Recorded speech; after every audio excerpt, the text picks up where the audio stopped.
Hey guys, welcome back to my channel. It's me Dulce. In today's video I have a Christmas DIY and I will show you all the supplies that you will need, so stay tuned.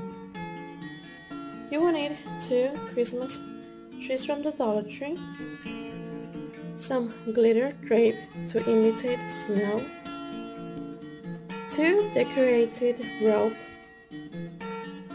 a garland. This one I already had it. I also bought this several years ago at the Dollar Tree. Some berries,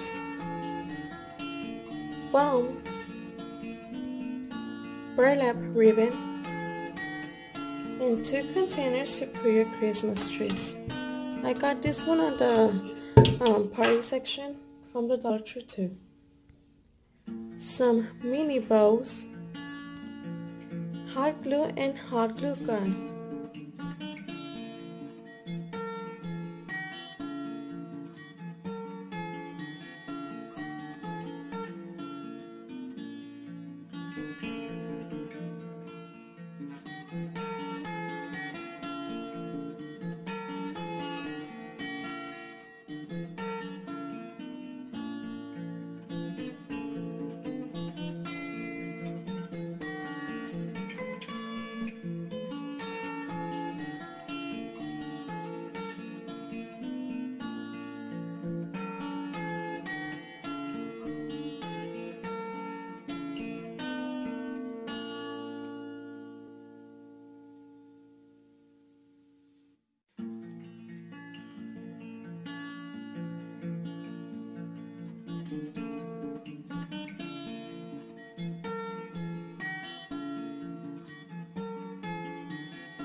Hi guys, this is the finished look.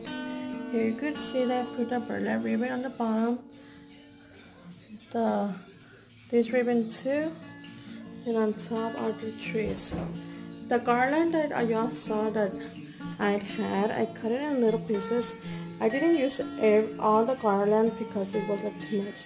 I just used like 4 pieces, wrap it around, and do like a little X to fill up the trees, because you know Dollar trees are too thin and they don't look like too full, so that's why you need another garland to make the tree just full.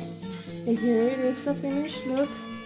On the top I just made some burlap ribbon bows for each of the trees. This one is a little bit crooked, I'm sorry, but I was in a little bit of rush making it because my son is to go to school in a little bit, so hopefully you understand. This is how it came out. And then you just put the little berries with the hot glue. I decided not to use the ribbons. I'm not sure if y'all saw it. Let me get it. I decided not to use these bows on the trees because I didn't like how it looked at. So I took them out and I just put the berries. I love how it came out. Let's go a little bit to the back so you can see the entire trees. and you could display them inside of your house wherever you want it. So you have these cute berry Christmas trees. Hopefully you like it. Please give me a thumbs up, comment, subscribe. Bye everybody. Have a nice day.